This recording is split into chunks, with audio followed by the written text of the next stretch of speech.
শালবন নামের একটি শান্ত গ্রামে থাকত ছোট্ট ছেলে রিফাত। একদিন বিকেলে হঠাৎ আকাশ কালো হয়ে গেল।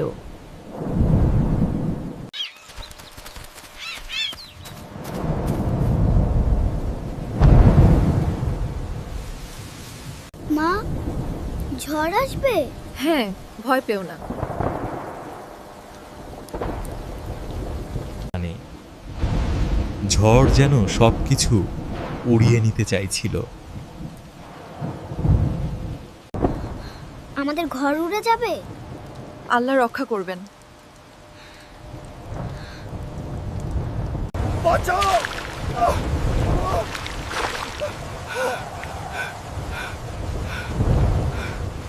চল মা, দাদুকে বাঁচাই।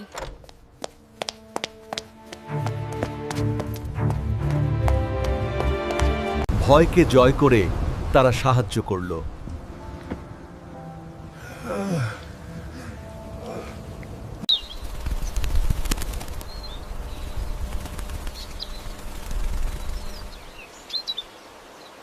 তুমি খুব সাহসী। সাহস মানে ভয় না পাওয়া নয়, ভয়কে জয় করা।